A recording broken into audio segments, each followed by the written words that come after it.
Par conséquent, il n'y a qu'un seul salut, c'est la connaissance directe. Et aucune paresse ne pourra nous dispenser de cet effort. Il faudra absolument acquérir la connaissance directe. À formation égale, la vérité triomphe. Formez-vous, armez-vous de science jusqu'aux dents, c'est ce que j'ai dit à Obenga. Qui concerne votre camarade, Maïmonado, elle vient de perdre dans cet amphithéâtre ces deux cahiers de cours. Elle était en train de copier, je ne sais pas comment elle s'est débrouillée pour les perdre. Si vous ramassez deux cahiers qui ne vous appartiennent pas, il faut avoir l'honnêteté de lui rendre ces cahiers. Voilà.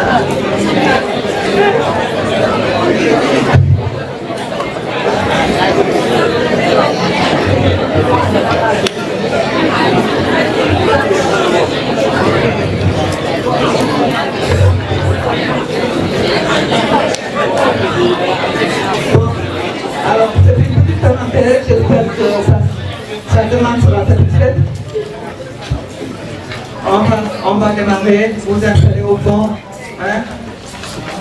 Alors, je suis désolée, mais je ne peux pas arriver ici à midi parce que je fais cours de 8h à midi et quart avec les N1 travaux dirigés et c'est très pénible. Ils ont mal programmé, je m'arrange pour arriver quand même. Donc il faudra à chaque fois être patient. Hein? Soyez patient. Et de toute façon, je serai là. Si je suis encore en vie, je serai là. Inch'Allah. Voilà. Alors, vous avez dû recevoir de la documentation de la part du responsable de classe, Ibrahima Diallo. Il vient de me dire qu'il a transmis les documents que j'avais envoyés. Il est là.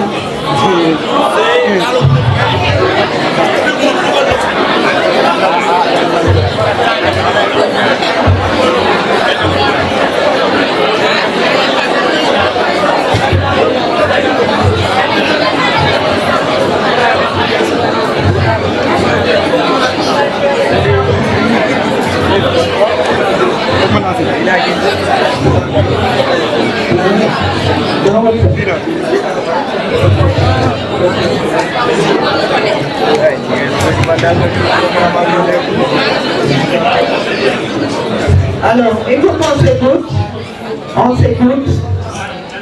Ceux qui ont reçu les documents, vous levez la main. Levez la main. Voilà, vous voyez, c'est pas tout le monde, mais il y a quand même un certain nombre d'étudiants qui ont reçu les documents. C'est peut-être un problème technique lié à WhatsApp. C'est peut-être ça. C'est peut-être WhatsApp.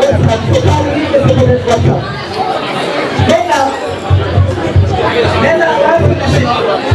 La solution que je vois, la solution, c'est de vous passer les documents.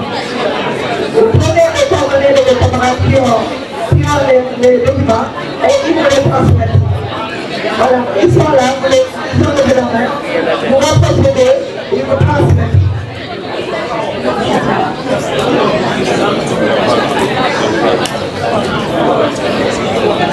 Et vous transmettez les documents.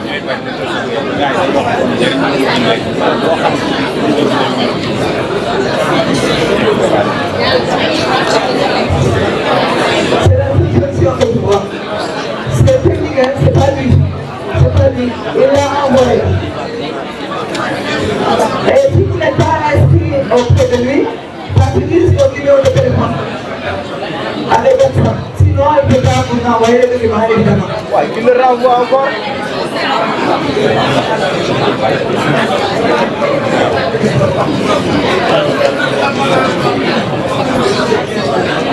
Il faut.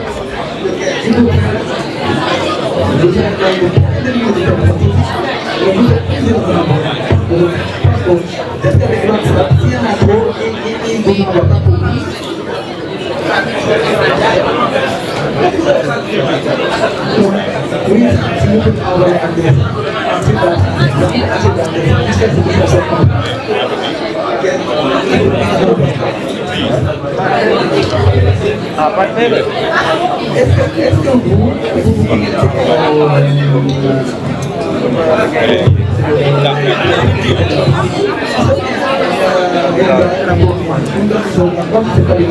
ça fonctionne pas très bien. Est-ce que vous allez faire à ça régulièrement pour faire des développements, oui ou non? Non. Après, quand je me viens de poser la partie, ça ne fonctionne pas. C'est le fait. Je ne sais pas comment ça s'appelle encore. Alors, c'est compliqué dans cette faculté. Vous savez qu'il y a la possibilité de la part des enseignants de déposer les cours en ligne sur le site de la faculté de lettres. Eh bien, cette plateforme-là, ça ne fonctionne jamais. Moi, j'ai essayé, je n'ai jamais réussi. Lui aussi vient de m'informer que c'est difficile de rentrer dedans. Donc, c'est... Le 15 novembre, il a envoyé les documents. Maintenant, je lui ai suggéré d'envoyer maintenant à ceux qui n'ont pas reçu. Si vous n'avez pas reçu, peut-être qu'il faut ouvrir une liste avec une feuille de boulot et puis ceux qui n'ont pas reçu. Il faut passer du boulot. Si vous en voulez, je peux passer du boulot.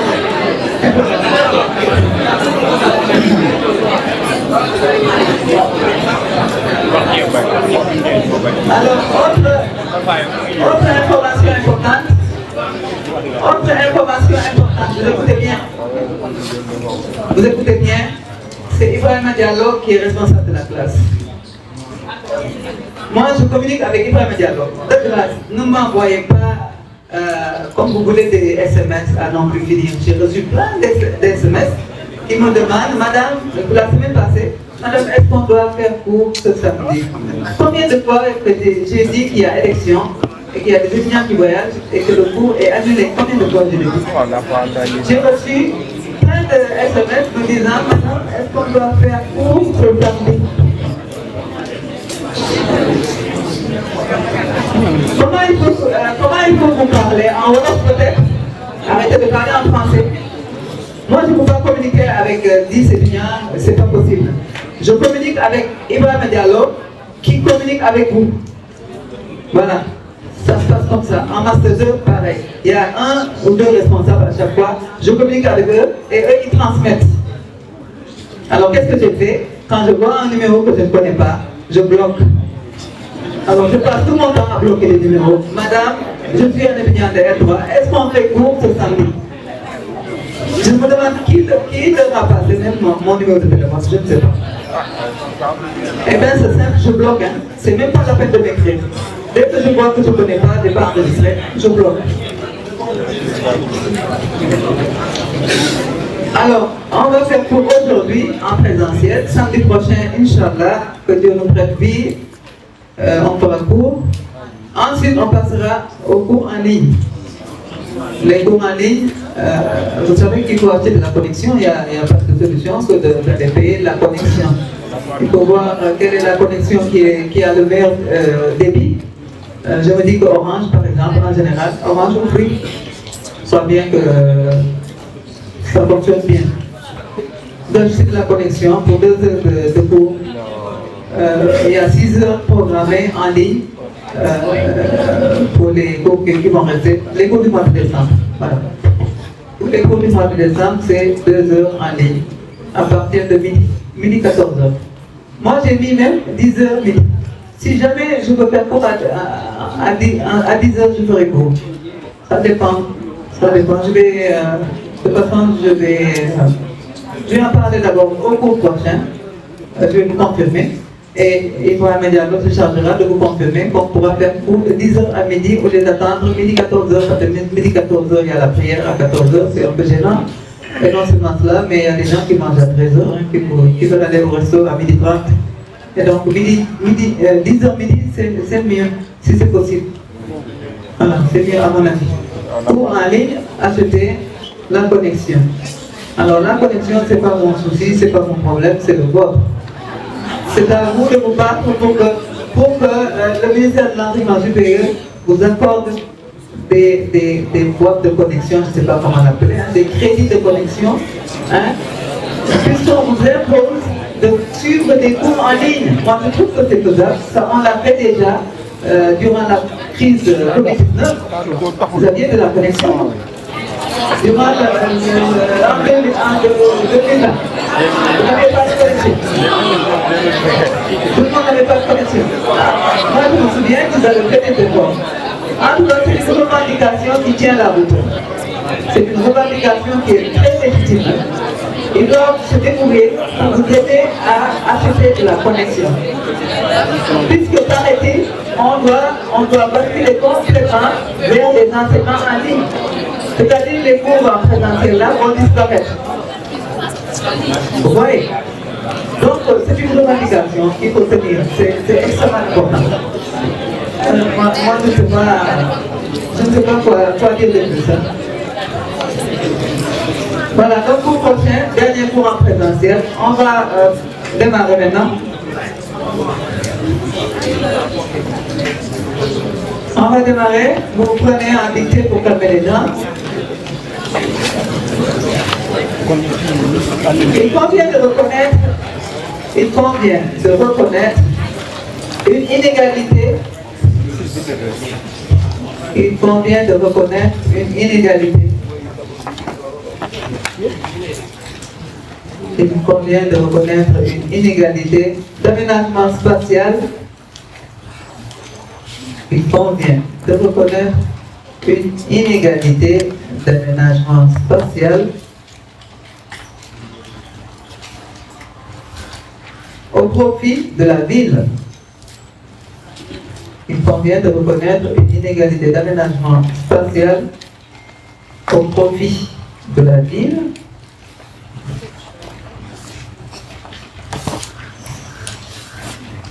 et qui persiste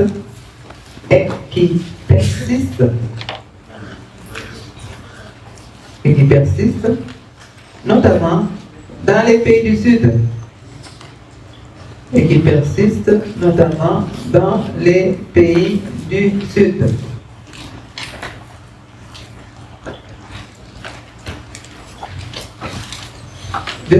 Résultant de choix politiques. Résultant de choix politiques. Choix avec X politique S. Résultant de choix politiques. Point.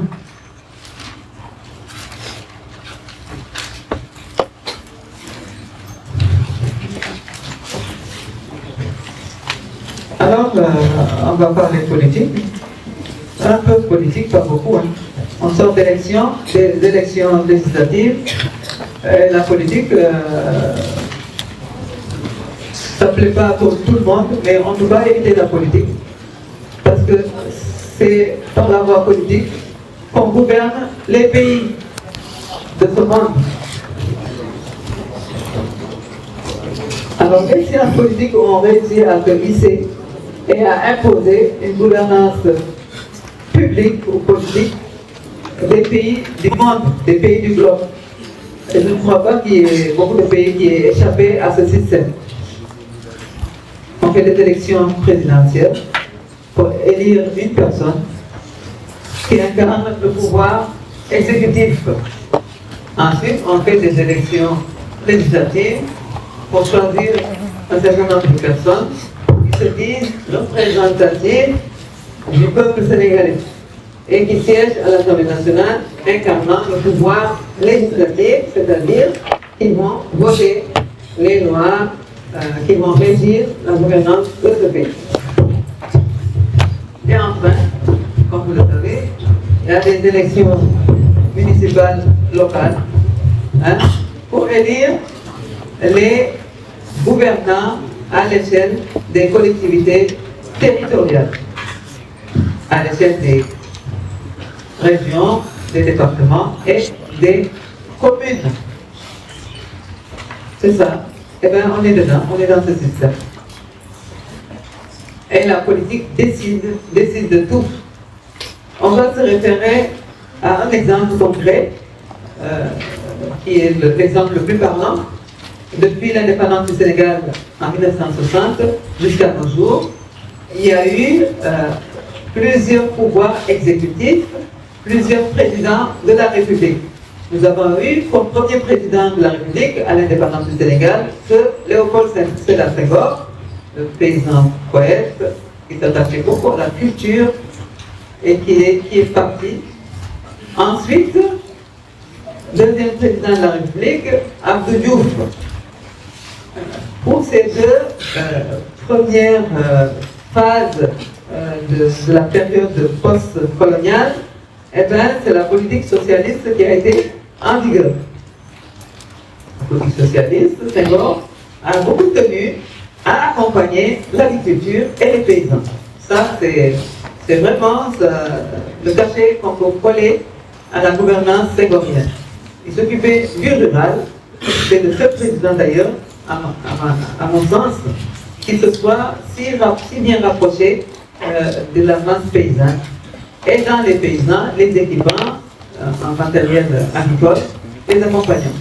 Et ça n'était pas une attitude incompréhensible, puisque lui-même était un fils de paysan. Ses parents venaient du Sine, de Djilor. Hein. Il a fait ses études, il est né à Joal, il a grandi autour de Joal, Djilor, par là, Gazoville. Et donc, il baignait dans la campagne, il s'est occupé des siens, en quelque sorte. Abdou Diouf, il a pris la relève de Senghor, il a suivi à peu près la voie senghorienne, mais il est tombé dans une période extrêmement compliquée et difficile. C'était la période des politiques d'ajustement structurel, lorsque la Banque mondiale et le Fonds monétaire international, par la voie du prêt et du financement, ont imposé leur diktat aux pays du Sud dépendants, leur disant qu'il faut réduire le nombre de fonctionnaires, il faut casser l'administration, réduire l'administration, parce qu'en réalité, on ne produit rien, on consomme beaucoup. Il y a une administration trop lourde, trop coûteuse, et c'était la période difficile des départs volontaires, des licenciements dans le secteur public, de la fermeture d'entreprises. C'était vraiment la fin de son mandat a été marquée par une crise économique et également doublée d'une crise politique.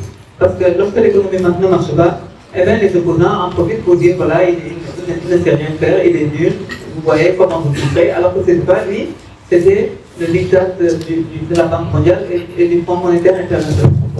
Vous savez qu'on emprunte, nous, on est tout le temps endettés parce qu'on n'a rien.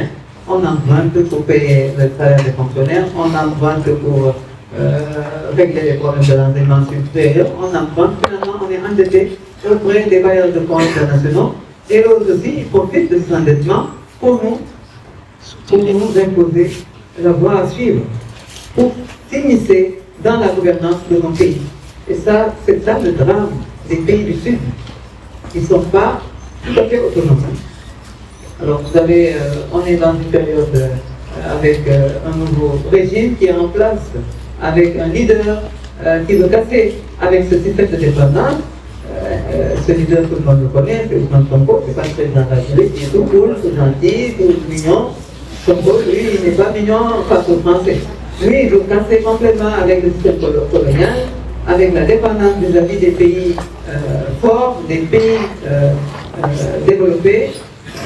Bon, il a de belles idées, mais on nous dit le chanteur Ousmane Faye, non, il disait que bon, je ne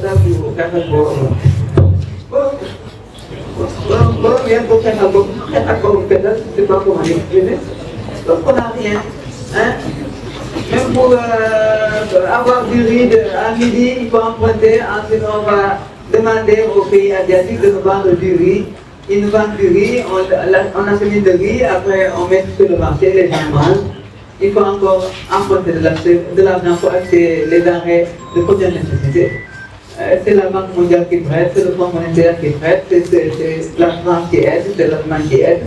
Et bien, finalement, c'est cette idée, je me demande si ce sera applicable. Vous vous rendez compte? Quelqu'un qui n'a rien, qui demande, après qui se permet de vouloir imposer une politique nouvelle d'autonomie, d'indépendance. On fait la fête de l'indépendance au Sénégal tous les ans le 4 avril. Indépendance, ça signifie non dépendant. Est-ce qu'on est réellement indépendant? Est-ce que cette fête est légitime jusqu'à présent? Est-ce que c'est une fête que tu tiens la route qui est légitime, qu'on doit continuer à fêter? Eh bien, le discours de Sonko, il faut faire attention. Il faut réfléchir à la possibilité d'appliquer son discours. De toute façon, les mois à venir, les années à venir, vont soit confirmer la faisabilité de ce qu'il dit, ou bien infirmer la faisabilité de ce qu'il dit. Parce que les pays occidentaux, les pays forts, ils vont le laisser gesticuler, faire des grandes déclarations, mais dans les faits, c'est l'argent qui dirige ce monde. Et quand tu vas avoir besoin de fonds, eh bien, ils vont lui dire maintenant, tu la fermes et tu nous écoutes.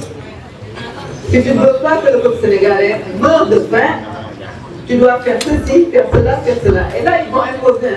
La France qui cherche à rejeter, à ce moment-là, il faut se mettre debout et lui dire maintenant, tu fais ceci, tu fais cela, tu fais cela. Et nous, c'est le seul. Parce que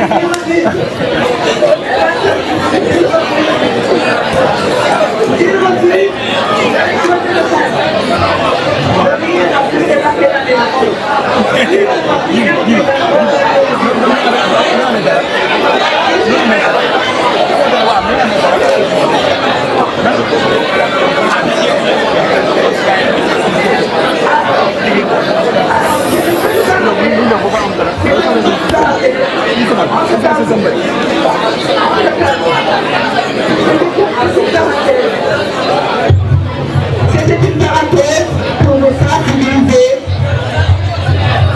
sensibiliser à la question politique et à la portée des orientations politiques, les déclarations politiques, le poids de la politique. C'est pour nous sensibiliser à ça tout simplement. Alors moi, je vais pas finir mon propos par rapport à cette portée de la politique. J'ai cité une phrase qui contient un mot important, inégalité d'aménagement spatial. Eh bien, je continue, ça c'était une petite parenthèse, encore une fois. Du point de vue de l'inégalité d'aménagement spatial, il y a un régime politique qui a sévi et qui est très illustratif de cette inégalité d'aménagement spatial. Ça a été le régime du président Abdoulaye Wade. Abdoulaye Wade, il n'a pas tort, totalement tort, très patriote, un africaniste qui se rapproche de Sonko par les idées, mais qui connaît bien les Français quand même, parce qu'il a fait ses études en France, parce qu'il a une femme française, il connaît bien la mentalité des Occidentaux. Il a grandi même dedans. Donc il est un peu plus prudent que Sonko qui est né au Sénégal, a grandi au Sénégal, il n'a pas, il se fait pas trop.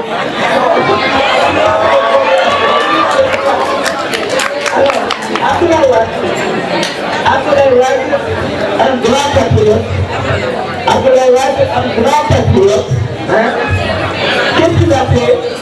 Il a choisi, il a porté son choix sur l'aménagement urbain. Il s'est débrouillé. Il s'est débrouillé avec ses connaissances, avec ses réseaux, avec son expertise. Il s'est débrouillé pour amener, pour trouver des fonds, beaucoup de fonds, beaucoup de financement, afin de pallier au déficit d'aménagement urbain au Sénégal. Et notamment au déficit d'aménagement de la capitale du Sénégal, Dakar. Abdoulaye Wade a injecté des milliards dans l'aménagement de Dakar, dans l'aménagement urbain en général et surtout dans l'aménagement de la ville de Dakar. Les autoroutes à péage que vous voyez, la VDN et le PR, tout ce qui a été finalisé sous le régime de Macky Sall émane des idées de Abdoulaye Wade. Abdoulaye Wade a construit également les tunnels et les voies de dégagement sur la corniche ouest. Il a injecté énormément d'argent dans la ville de Dakar. Parce qu'il voyait qu'il fallait le faire, puisque ça ne circulait plus à l'intérieur de Dakar. Les routes étaient trop étroites. l'aménagement des routes daté de la période coloniale. Maintenant qu'il y a beaucoup de voitures qui sont vendues à l'intérieur de la ville, il y a un besoin de revoir l'aménagement des artères, des voies routières, de revoir la circulation qui ne fonctionnait plus. On se retrouvait dans des embouteillages impossibles et c'est comme ça qu'il a décidé d'investir dans l'aménagement urbain. Et il a été critiqué. Pourquoi il a été critiqué? Parce que vous n'êtes pas sans savoir que la majeure partie de la population sénégalaise vit dans les campagnes et vit d'activités agricoles. Alors, s'il met de côté les besoins des agriculteurs et qu'il prend des milliards, qu'il les injecte dans la ville, dans le goudron et dans tout ce qui concerne l'aménagement urbain, eh bien, ça fait mal pour toute la masse qui vit en campagne. Et il a été parfois critiqué pour son choix politique. C'est un choix politique qu'il a porté et quand même, on ne le regrette pas trop parce que Dakar a radicalement changé de visage. Tous les étrangers qui ont mis 10 ans sans venir à Dakar, lorsqu'ils débarquent maintenant à Dakar, ils sont très surpris de la transformation de la capitale du Sénégal. C'est donc pas trop mal. Voilà. Mais c'est pour vous dire que la ville a été promue aux dépens de la campagne au Sénégal. Ça, c'est le cas du Sénégal. Il y a d'autres exemples qu'on peut citer dans le monde, mais pour le cas du Sénégal, la ville a été promue. Et cette promotion de la ville, d'ailleurs, n'est pas typiquement sénégalaise. Vous avez entendu parler de concepts nouveaux qui circulent actuellement, comme le concept de ville intelligente. Ville intelligente. Moi, en tant que ruraliste, quand j'entends un pays du Sud avec plus de 65% de sa population vivant en milieu rural, moi ça m'énerve d'entendre ville intelligente ici à l'UCAD, concept qu'on cherche à examiner, à étudier, ville, alors que nous ne sommes pas des citadins. Nous ne sommes pas des citadins, nous sommes des gens de la campagne. Nous sommes des agriculteurs, nous sommes des éleveurs, nous sommes des pêcheurs. Chacun de nous dans cette salle a ses racines en campagne et non en ville. Il faut qu'on arrive à régler d'abord notre problème alimentaire, notre problème d'autosuffisance alimentaire. Et ce n'est pas avec des concepts de ville intelligente qu'on y arrivera. Tant qu'on n'arrivera pas à produire suffisamment de produits alimentaires pour satisfaire nos besoins vivriers, eh bien, on sera sous dépendance et c'est une dépendance extrêmement grave. Parce que le ventre vide, quand on est affamé, on devient un esclave facilement. Facilement. Le choix à porter est un choix à porter sur le milieu rural. Je suis quand même contente d'entendre le président Bassirou Diomaye Faye dire qu'ils vont investir, ils vont mettre leurs efforts sur le rural, sur la campagne, sur l'agriculture et le développement agricole.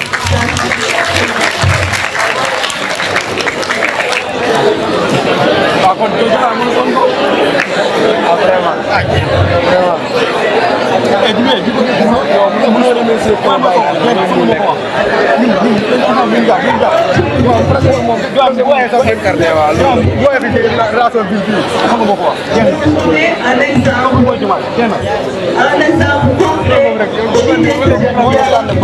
un exemple concret que j'ai vécu personnellement.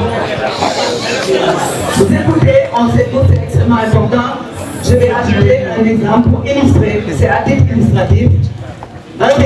C'est un vécu personnel qui m'a fait extrêmement mal, que j'ai retenu et je continue à l'entendre et je n'y peux rien. Pourquoi? Parce que au fond, c'est vrai, c'est la réalité. Quand on débarque en Europe, notamment en France, parce que nous, quand on part faire des voyages de recherche, c'est en général dans l'espace Schengen et surtout en France. En France, vous débarquez en France, vous restez en France en tant que Sénégalais pendant 3 mois, vous ne pouvez pas ne pas entendre de la bouche d'un Français que vous êtes venu en France pour manger.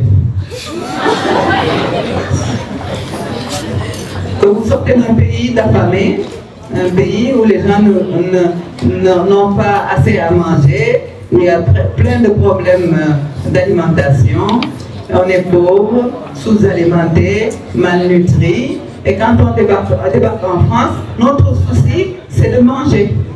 On est venu pour manger. Ah oui. Je vous souhaite de poursuivre, de vous lancer dans les études de troisième cycle, d'aller vous inscrire en thèse en Europe, je ne sais pas, mais un jour, je vous assure que vous entendrez ça dans vos oreilles. Si vous faites cette expérience-là, vous l'entendrez, et plusieurs fois et partout. Les Sénégalais, en parlant comme ça, vous savez, ils sont subtils. Hein. Dans le langage, ils vont vous glisser ça. Par exemple, ils vont vous dire, au cours d'un repas, les gens se servent, ils vont vous servir un peu plus. Mange, mange, mange. Mange, je n'ai encore hâte de avoir faim, mange, mange. Vous voyez quand c'est dégueulasse, hein? Ajoute-lui du gâteau, ajoute-lui de la boisson. Mange. Mange. C'est ça comme un mandat qui est là, qu'on sert comme ça, parce qu'il y a quand même quelqu'un du Sénégal ou de notre pays africain ou du Sud. Eh bien, cette caricature, ce manque de respect, c'est à votre génération de le faire disparaître complètement. Ça vous incombe, c'est de votre responsabilité d'effacer ça. On a élu Sonko et Diomaye. Vous aussi, vous êtes responsables. Tout ne va pas reposer sur la tête et les épaules de Sonko et Diomaye. Tout le monde dans cette salle est responsable. Toute la jeunesse sénégalaise est responsable. Il faut retourner en campagne. Il faut faire de l'agriculture. Il faut faire de l'élevage. Il faut faire de la pêche. Il faut accompagner les agriculteurs, nos parents agriculteurs. Tout le monde doit y aller. Tout le monde.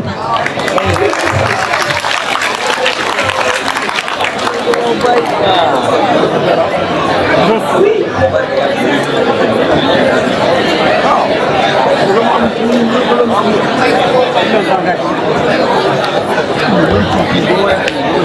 Alors, pour continuer la dictée, la ville présente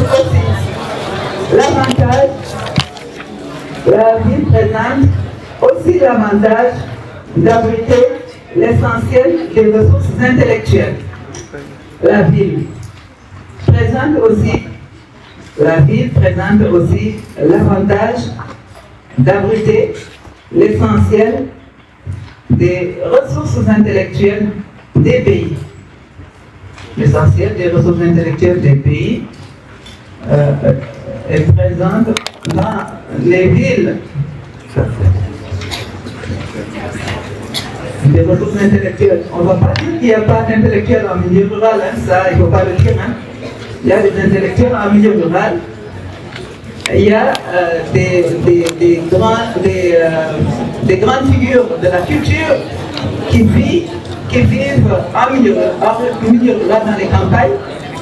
Il y a des érudits du Coran, par exemple, des maîtres coraniques, hein, des marabouts, de grands marabouts qui sont de grands intellectuels qui vivent dans les campagnes. Vous allez à Touba, par exemple.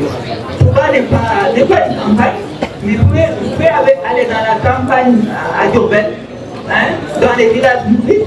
Vous verrez de grands intellectuels qui apprennent et qui ont des daras, des écoles, qui apprennent l'arabe à des talibés, des multitudes de talibés. Ce sont des intellectuels, ce sont de grands intellectuels, des gens qui réfléchissent pour que la voie du mouridisme aille de l'avant. Hein. Ce sont des intellectuels, il ne faut pas dire qu'il n'y a pas d'intellectuels en milieu rural. Mais l'essentiel, ou bien la part la plus importante des ressources intellectuelles, se trouve dans les villes. Et ça pose problème. Ça pose problème réellement. Si les cerveaux sont en ville et ne peuvent pas quitter la ville, eh bien la ville sera toujours promue, la ville sera toujours hissée au-dessus de la campagne. Ça, c'est inévitable. Si après vos études, par exemple, vous décrochez un emploi et vous ne voulez plus quitter Dakar, vous vous arrangez pour marier une jeune fille de Dakar, si vous êtes un homme, Ensuite, vous achetez un terrain en banlieue à Dakar, vous construisez, vous restez à Dakar, vous ne voulez plus quitter Dakar, alors que vous venez par exemple de la campagne casamançaise, eh bien ça pose problème. Vous êtes intellectuel, mais vous ne voulez pas vous investir dans la campagne en Casamance. Vous voulez vous accrocher à Dakar, ce qui n'est pas normal du tout. C'est bien que la carte universitaire soit revue et qu'il y ait une volonté de décentraliser, de multiplier les unités de formation en créant de nouvelles universités, c'est très bien. Le problème, c'est leur fonctionnalité. J'espère que ça commence à fonctionner bien. Il y a d'autres universités, comme l'université de l'Unsine Saloum, l'université de Ziguinchor. Il y a des écoles, des grandes écoles à Kolda, je crois. Hein? Il y a Saint-Louis, il y a Bambey. Ça commence à avancer vers l'intérieur du Sénégal, vers la zone rurale.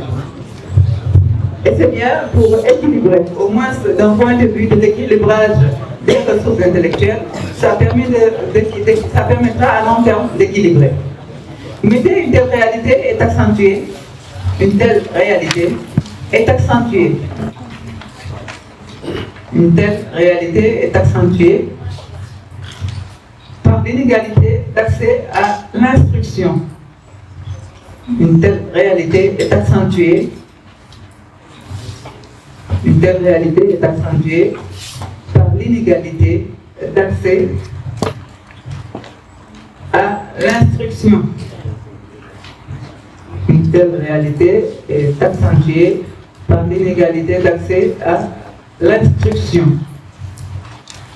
Point. Et quand je parle d'instruction, ici vous pouvez même ajouter moderne, l'institution moderne, l'instruction moderne, c'est-à-dire l'école française, pour le cas du Sénégal, l'école léguée par la colonisation, on ne peut pas l'appeler autrement, c'est une école léguée par la colonisation. En ville, on a plus facilement accès à cette école, à cette instruction moderne qu'en campagne. Ça c'est sûr. S'il y a des écoles élémentaires dans les campagnes, dans les villages, écoles élémentaires, qu'il y ait une régularité des enseignements, bon, ça laisse à vérifier, mais au moins l'école existe. Physiquement, il y a des écoles élémentaires dans les villages. Ok. Un élève qui arrive à décrocher le concours, la réussite au concours d'entrée en 6e, maintenant il faut entrer au collège. Eh bien, dans son village, il n'y a pas de collège. Il n'y a pas de collège, il faut qu'il puisse s'inscrire quelque part dans une ville pas éloignée. Il va se rendre en milieu urbain, il va quitter sa zone rurale pour aller en milieu urbain. Et comment il va vivre en milieu urbain s'il n'a pas de parents sur place? Il faut que ses parents puissent chercher quelqu'un à qui le confier. Il y a un système de confiage. On vous prend dans votre village, on vous confie à une famille totalement étrangère, hein, que vous ne connaissez pas, une famille qui n'a aucun lien de parenté avec la vôtre. On vous confie. On va vous confier, c'est le confiage, pour que vous puissiez poursuivre vos études, faire le collège, ensuite le lycée. Vous voyez comme c'est compliqué. Un jeune de rien du tout qui a 9 ans, s'il est intelligent, même il a peut-être 8 ans, hein, très jeune, on le prend, on le sort de son cadre familial, on l'envoie dans une petite ville, par exemple comme Bambey. Après maintenant, c'est là, dans une famille, il est étranger dans cette famille, on le confie, pour qu'il puisse s'inscrire maintenant, aller au collège, aller au lycée. C'est pas évident, hein? Même psychologiquement, c'est pas évident. Il ne vit plus avec sa maman, il ne vit plus avec son père, ni avec ses frères, il est détaché de sa famille. Psychologiquement, c'est pas bon pour l'enfant du tout. Est-ce qu'il sera épanoui dans cette famille où il est confié? Ça laisse à vérifier.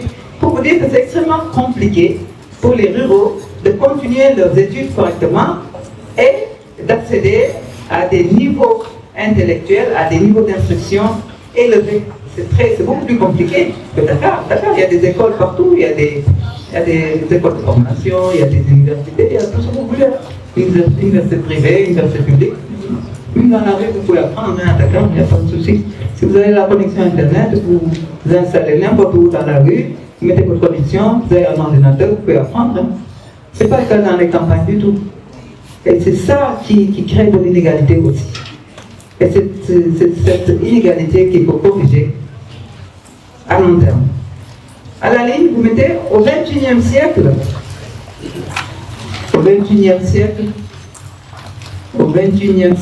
des phénomènes naturels comme le changement climatique, au XXIe siècle, des phénomènes naturels comme le changement climatique ont des impacts.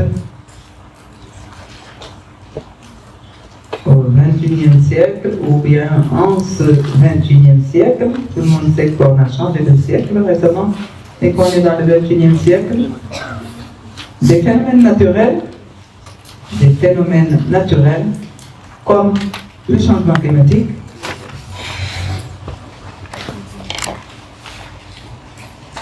ont des impacts quasi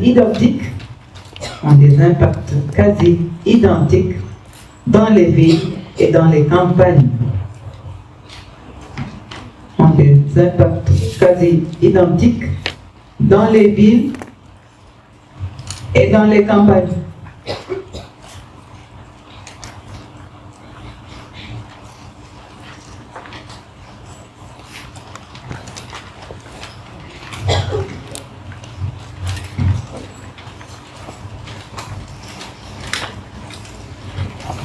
Voilà, on vient de finir la partie introductive de ce cours.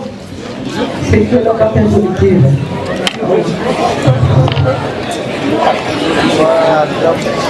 Eh bien, c'est une introduction quand même qui a de la consistance et qui vous permet d'approfondir après. Alors, avant d'attaquer le point important de ce cours d'aujourd'hui, je vais parler de la documentation qui a été transmise. J'ai transmis de la documentation et le document le plus important, bien entendu, de tout ce qu'on vous a transmis, c'est le syllabus de cours. Si vous n'avez pas reçu les documents, demandez à côté de vous, à un camarade, de vous transmettre tout de suite le syllabus de cours. Le syllabus de cours, rien qu'avec le syllabus de cours et une connexion Internet, vous pouvez, avec cette introduction, alimenter vous-même le reste du cours. Ce syllabus, c'est le document le plus important. C'est le cours synthétisé dans une fiche qui vous est transmise. Et avec ça, vous pouvez vous débrouiller. Vous aurez l'essentiel entre vos mains. Les autres documents sont importants, mais c'est le syllabus surtout qui est le plus important. Voilà. D'ici dimanche, d'ici lundi, arrangez-vous pour récupérer le syllabus du cours. Et vous l'exploitez. Comment on exploite un syllabus de cours? Il faut le lire. Il y a de la documentation qui est citée dedans. Vous rentrez dans Google, vous allez chercher ces documents-là et vous les consultez. C'est simple.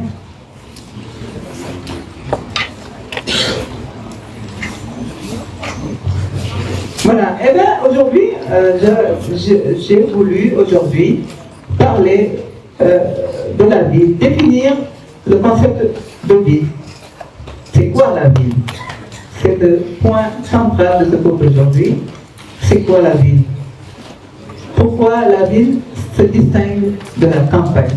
Et qu'il y a maintenant une dichotomie entre espace rural et espace urbain. C'est quoi la ville? La ville comme objet d'étude en géographie. Vous mettez? Dans le dictionnaire de la géographie,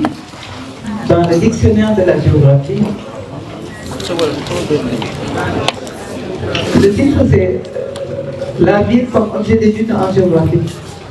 Ou bien c'est quoi la ville? C'est simple, hein? C'est quoi la ville?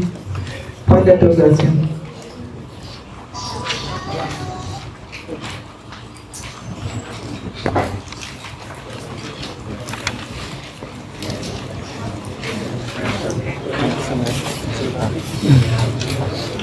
Dans le dictionnaire de la géographie, Pierre-Georges définit la ville.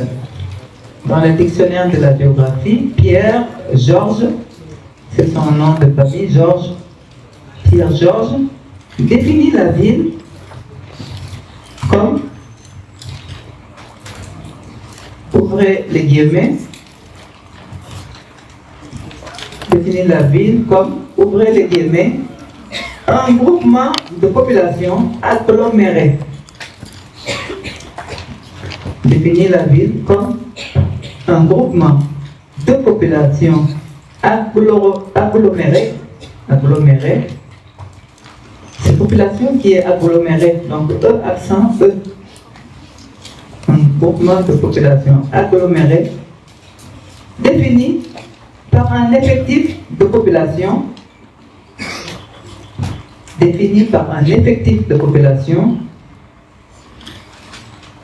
un groupement de population agglomérée défini par un effectif de population et par une forme d'organisation économique et sociale.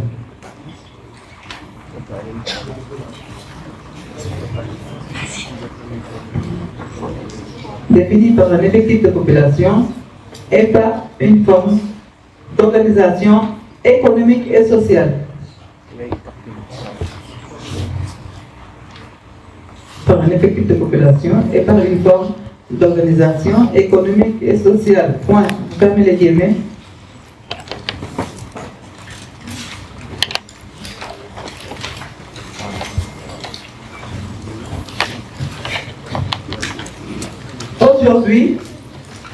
Aujourd'hui, aucun accord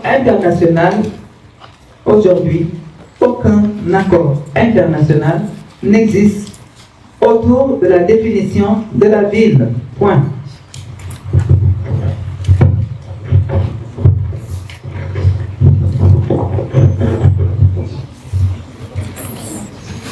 Aujourd'hui, aucun accord international n'existe autour de la définition de la ville.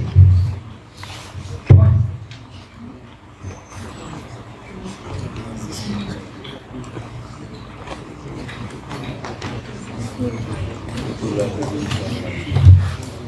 Mais il est possible d'examiner la ville selon 3 principaux critères de reconnaissance. Mais il est possible d'examiner la ville. Mais il est possible d'examiner la ville selon 3 principaux critères de reconnaissance.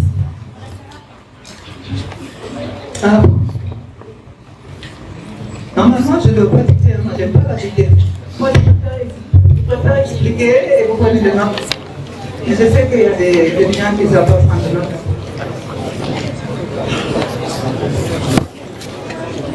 Je reprends. Mais il est possible d'examiner la ville. Mais il est possible d'examiner la ville selon 3 principaux critères de reconnaissance que sont 2 points la ligne, premier critère, premier tiré, la morphologie urbaine. Premier critère, premier tiré, la morphologie urbaine. Premier tiré, la morphologie urbaine.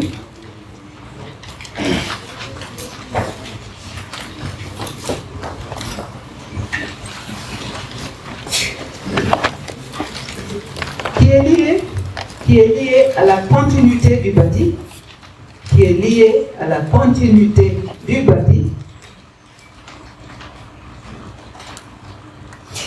et aux densités humaines. La morphologie urbaine qui est liée à la continuité du bâti et à ascenseur complexe TI, qui est liée à la continuité du bâti et aux densités humaines.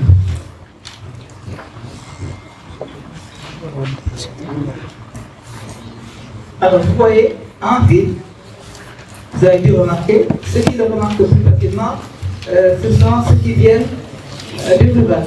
Si vous connaissez des campagnes du Sénégal, vous arrivez à Dakar, eh bien c'est net, hein. Ce que je dis là, c'est net, c'est clair et net. Vous arrivez à Dakar, vous voyez que c'est construit partout. C'est construit, il y a une continuité du bâti. C'est vrai qu'il y a une inégalité du point de vue des standings de construction. Il y a une inégalité. Il y a des quartiers de pauvres, il y a des immeubles, il y a des petites maisons de taille moyenne, etc. Mais au moins ce qui est sûr, c'est qu'il y a une continuité du bâti. C'est construit. On a construit en ville. Et en plus de cela, cette continuité du bâti est doublée d'une densification. Il y a une densité humaine en ville. Il y a une densité de population beaucoup plus forte en ville qu'en campagne.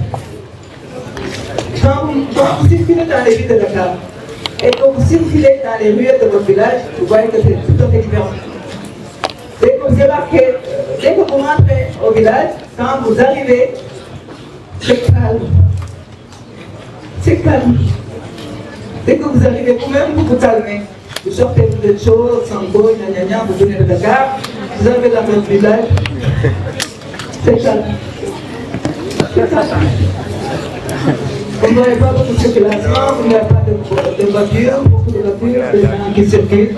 Ici, par contre, vous sortez, vous n'avez même pas besoin de sortir de Lucan. Ici, dans les allées de Lucan, ça circule, c'est dense. Partout. Partout, c'est dense. Vous allez dans le quartier de Point-E, c'est pareil. Allez à Deltapé, c'est pareil. Vous allez au centre-ville, Santaga, c'est pire. Allez au marché Tillet, c'est pire. C'est dense, les gens circulent. Densité humaine, densification. Deuxième tiré, deuxième critère, la démographie. La démographie comme critère. La démographie qui est un critère variable selon les conventions statistiques des pays. Deuxième critère, la démographie qui est un critère variable.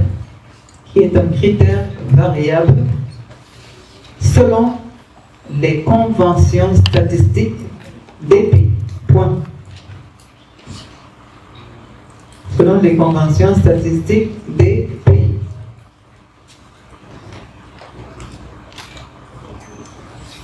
Selon les conventions statistiques des pays. Point. En France, par exemple,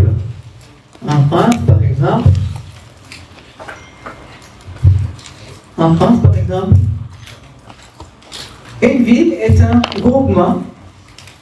En France, par exemple, une ville est un groupement qui rassemble un effectif minimal de 2500 habitants.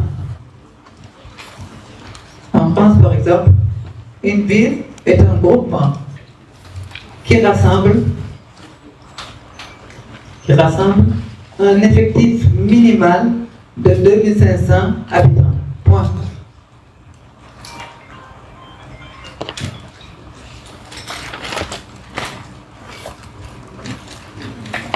Alors, c'est simple. Dès que la population n'atteint pas 2500 habitants en France, on ne peut pas parler de ville. Le minimum de population, c'est 2500 habitants avant qu'on puisse désigner une localité comme ville. Retenons que la base de données mondiale de l'Organisation des Nations Unies, retenons que la base de données mondiale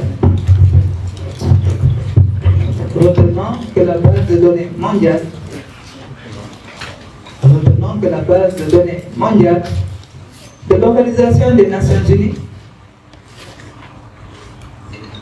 retenons que la base de données mondiale de l'Organisation des Nations Unies, en parenthèse, géopolice comme vous l'entendez, c'est comme ça que ça s'appelle. Géopolice, fermez la parenthèse, la base de données mondiale de l'ONU, en parenthèse, géopolice, retient 10 000 habitants comme seuil de population. Retient 10 000 habitants comme seuil de population. Retient 10 000 habitants comme seuil de population. retient 10 000 habitants comme seuil de population. Point. 10 000 habitants comme seuil de population. Point. Alors donc pour l'ONU, il faut 10 000 habitants. La France descend à 2500.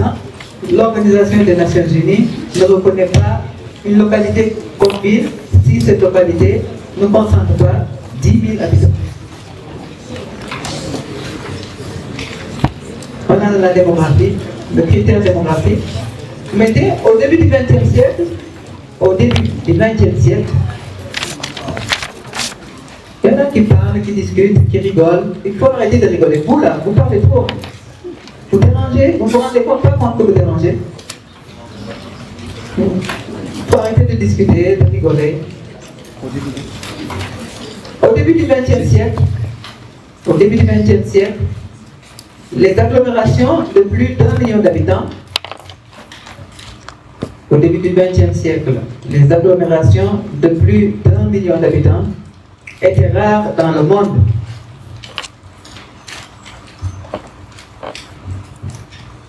Les agglomérations de plus d'1 million d'habitants étaient rares dans le monde.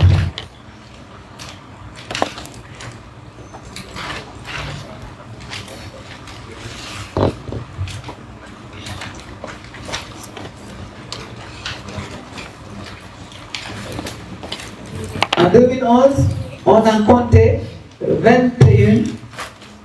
En 2011, on en comptait 21 de plus de 10 millions, 21 agglomérations de plus de 10 millions situées dans des régions en développement.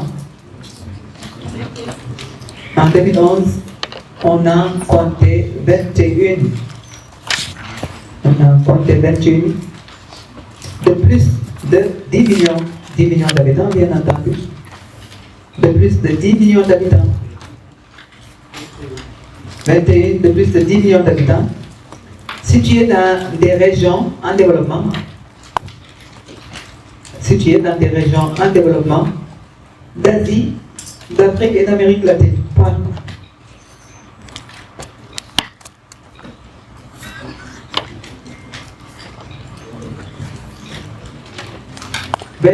De plus de 10 millions d'habitants situés dans des régions en développement d'Asie, d'Afrique et d'Amérique latine.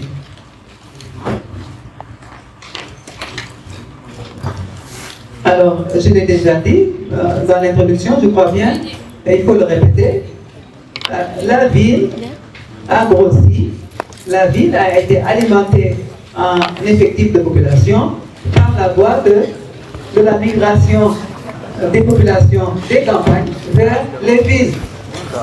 La ville a exercé son entrée sur les populations rurales qui sont venues chercher de l'emploi.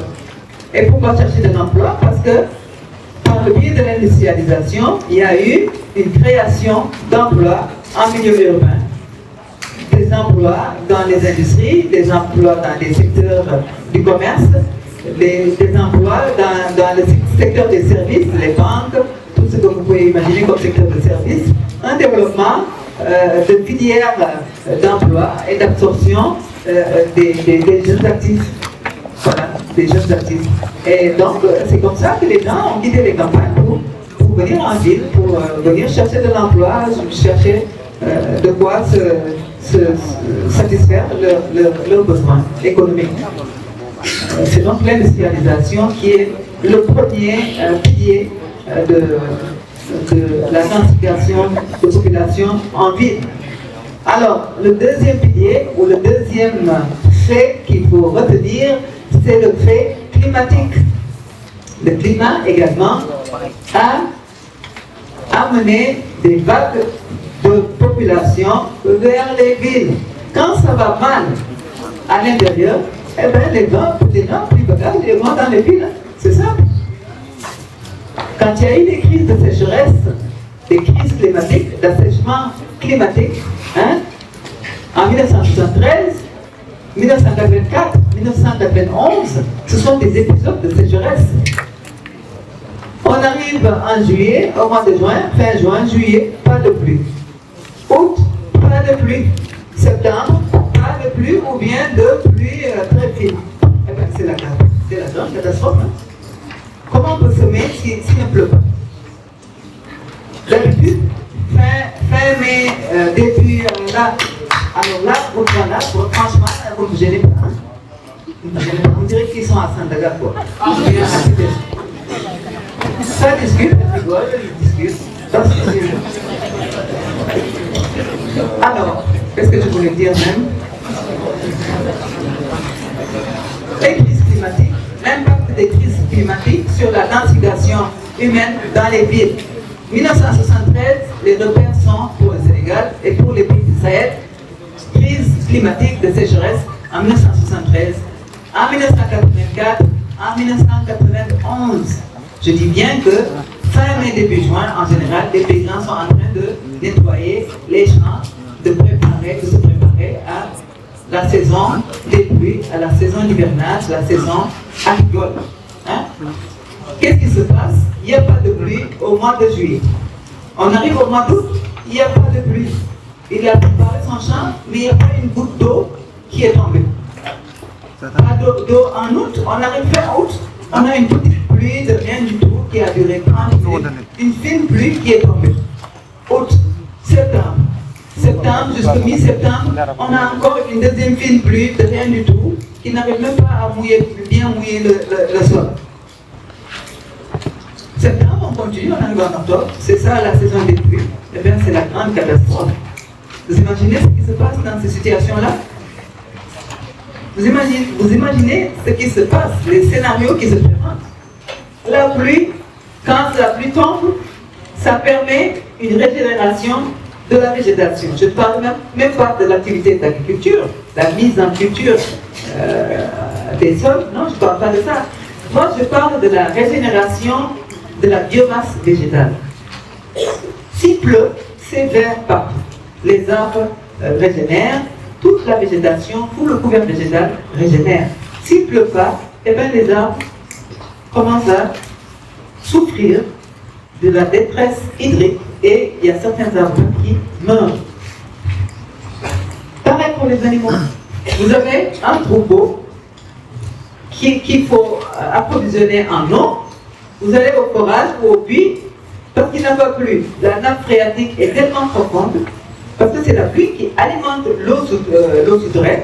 L'eau de la nappe phréatique monte à la fin de la saison des pluies parce que la pluie qui vient du ciel a alimenté la nappe. Pour puiser de l'eau au puits, ce qui vient des œuvres sable de quoi je parle, vous avez moins d'efforts à faire parce que le niveau de l'eau est monté dans le puits. Dans les forages, il n'y a pas de souci, il y a de l'eau. S'il ne pleut pas, eh bien c'est la catastrophe. Là, le niveau de la nappe baisse de façon très drastique. Il faut, si vous aviez de l'eau à 7 km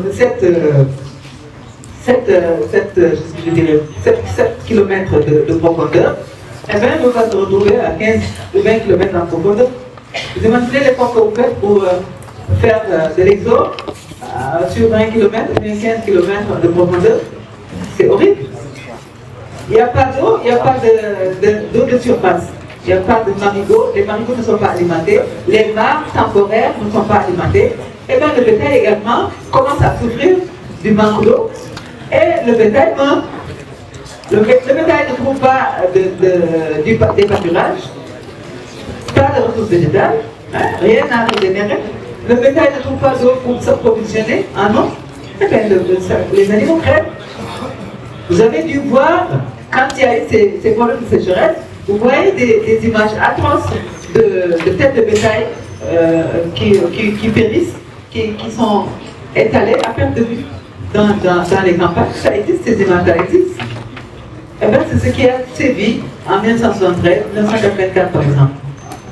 Il y a un article qui a été écrit et que je vous ai passé, je crois, par un géographe qui m'a formé d'ailleurs, un géographe français qui s'appelle André de Ricollet, qui a pris sa retraite, ça fait longtemps maintenant, qui a écrit un article sur la sécheresse et la désertion des terroirs de la vallée du Sénégal. Je dis bien désertion des terroirs. Il n'y a pas d'eau, il n'y a pas de possibilité de cultiver, et bien les gens ont plié bagages et ils sont partis. les villes reçoivent des populations rurales avec les chocs climatiques. Vous savez, les chocs climatiques, les problèmes climatiques, ça engendre de la mobilité. Ça engendre une recrudescence de la mobilité. Quand c'est naturel, quand ça ne va pas à cet endroit-là, quand ça va mal, les gens ils bougent.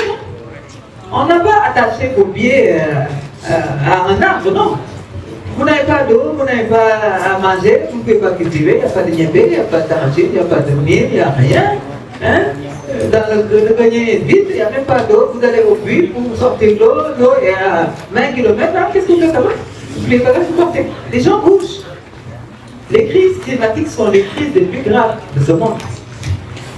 La crise actuelle, qui est la crise de réchauffement climatique, risque d'engendrer une densification de la mobilité humaine partout dans ce monde. On s'attend par exemple à ce que des îles, tous les territoires insulaires soient menacés par ce réchauffement climatique, parce qu'il y aura une montée des eaux marines, et cette montée des eaux marines va constituer une menace pour les îles, parce que les îles risquent d'être englouties sous les eaux.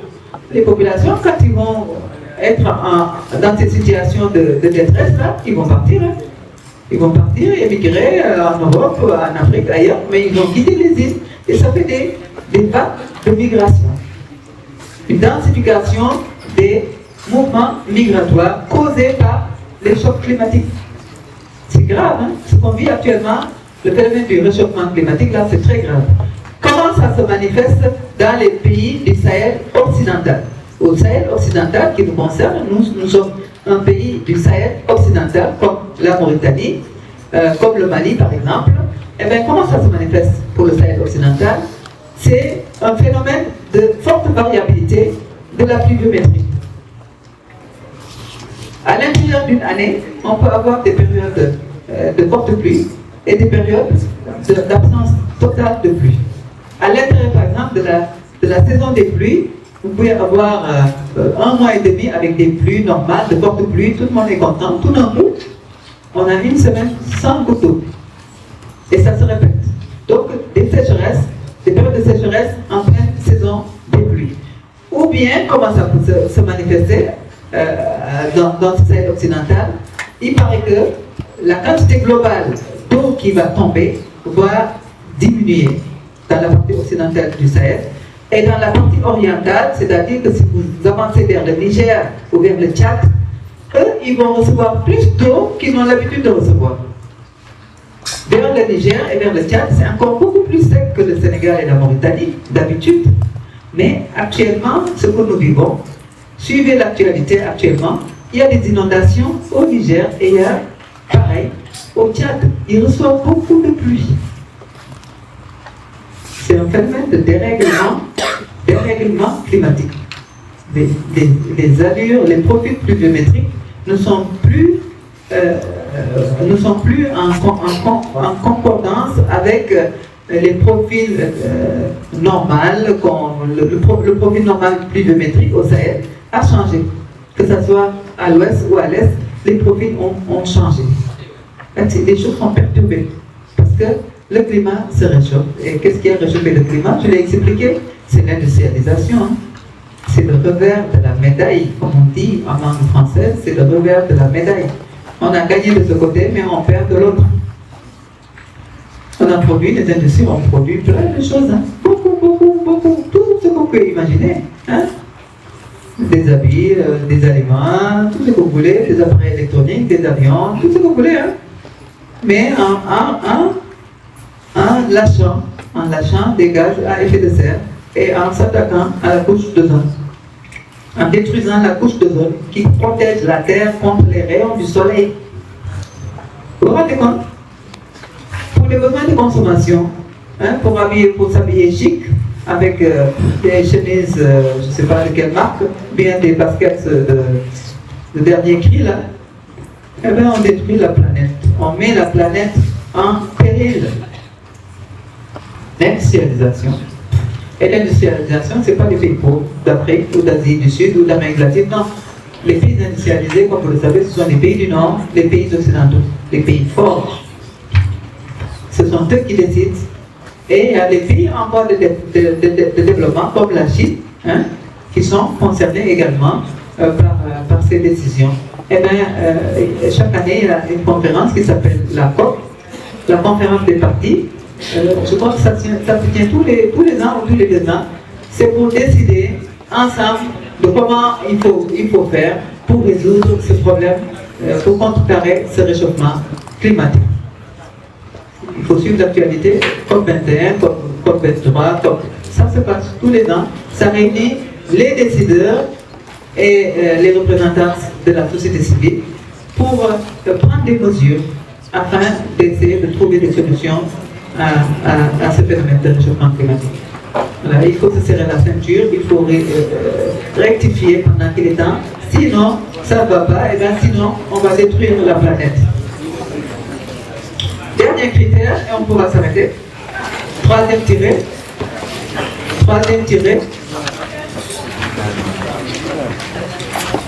Les critères administratifs, après la démographie, troisième et dernier critère, les critères administratifs. Les critères administratifs qui servent de référence pour 46% des pays dans le monde. Les critères administratifs qui servent de référence pour 46% des pays dans le monde. Point. Qui servent de référence pour 46% des pays dans le monde.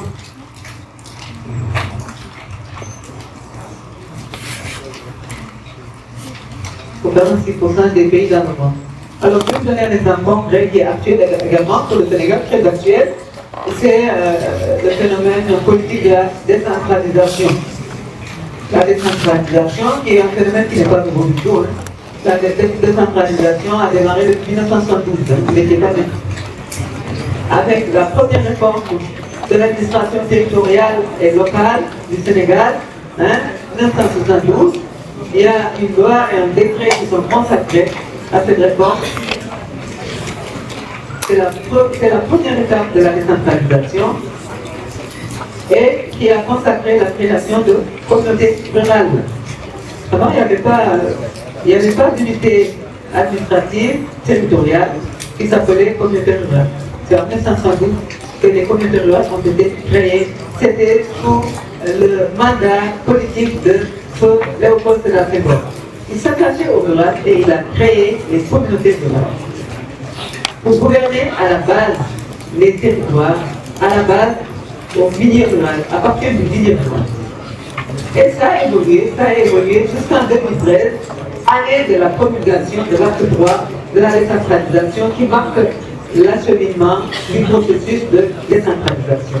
L'acte 3 de la décentralisation est attesté par une loi qui a été votée en 2013 et qu'il faut connaître, qu'il faut télécharger.